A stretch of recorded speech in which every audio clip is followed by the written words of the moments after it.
we go back a ways. And I'm grateful that, and concerned, I was concerned that some of my stories were going to get swiped in there, but I think this is all dovetailing really well. I'm a long time and very fortunate family friend, and also a little verklempt at times, so it'll all be good.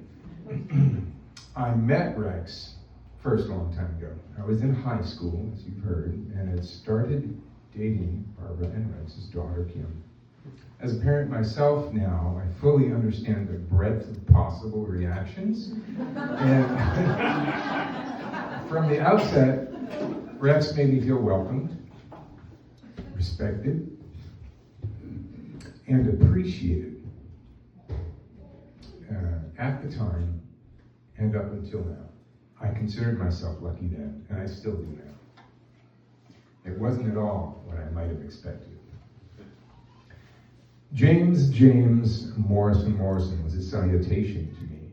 Many of you might know that from the A.A. Milne poem, Disobedience. I won't recite the whole poem for you. Please look it up because it's really worth reading. It seemed wholly appropriate and personally applicable to both of us, disobedience. I take pride, I did at the time and I still do, in this congruence, in our connection that evolved as into a friendship. It's true, we stayed in touch. I love you both. But Barbara. But then he did that with many people. We're hearing this, right? He did that with everybody. He made friends as easy as pie. It's because he cared. People could always tell. You always could tell when he cared. His heart was really out there. Many people, and this is really interesting to me, many people fade from memory. Rex never did, and he never will.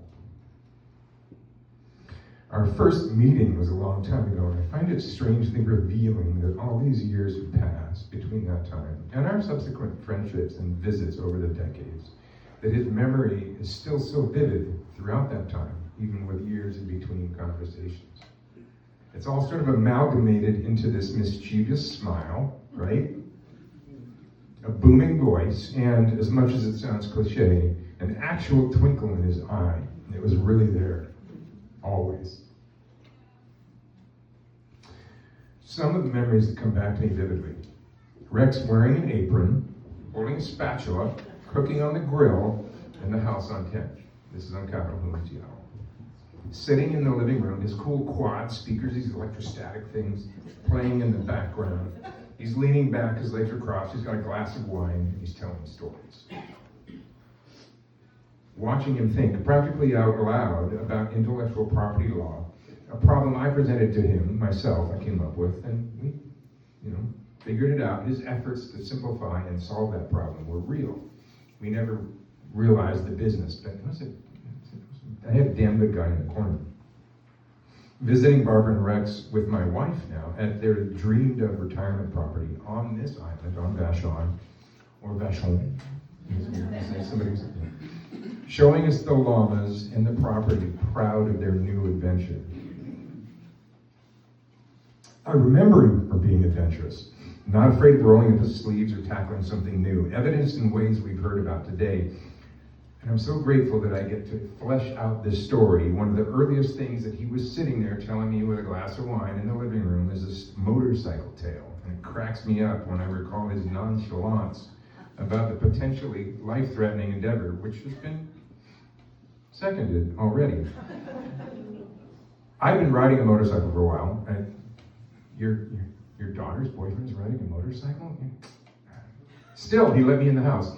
So Rex decided to tell me about his first, and it is true, his only motorcycle. That hadn't been confirmed until today. He decided to travel to England, and this trip has been fleshed out. When he went to London, what you weren't told was that when he bought that motorcycle, he'd never ridden a motorcycle. And he learned to teach himself to ride a motorcycle on the wrong side of the dangerous street. It worked out, he said. It's just like that. He tells the story and goes, it was fun. And that's kind of how we approach things. You just jump into it, figure it out, and then, no, it was fine. He was passionate about the things that interested him. You've heard this here today. the people he cared about, and the institutions he put his considerable time and effort into. He was fiercely proud of his daughter Kim and wife Barbara. Whenever we spoke, they inevitably were part of the conversation, what they were up to, entangled with, accomplishing, or sometimes failing at. We've all done that, and he let that go too.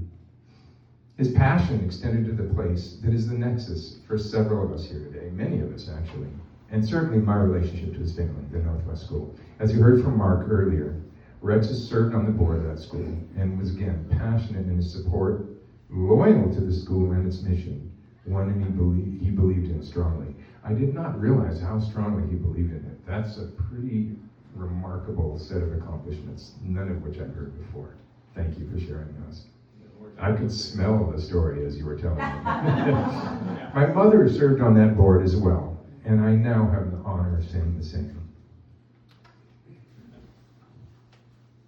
And sending my child there as well. Forgive me, I told you this was going to happen. Sending my child there as well. So now I have a student, I'm an alum from the day one, and a board member. I'm so proud. Clearly, to this day, I benefit still from his generosity of time and spirit, and I'm carrying that forward, definitely. If I might, in closing, just to suggest to every person here, take a little bit of his spirit. Honoring Rex would be to offer your help without any expectation of reward. To make a friend of a stranger, there's plenty here to start with today. To pick a cause and put your everything behind it. We would be following an example set by a kind, mischievous, principled, and obstinate man. And we would be lucky to contribute even a fraction of the good that Rex did over his years. Thank you.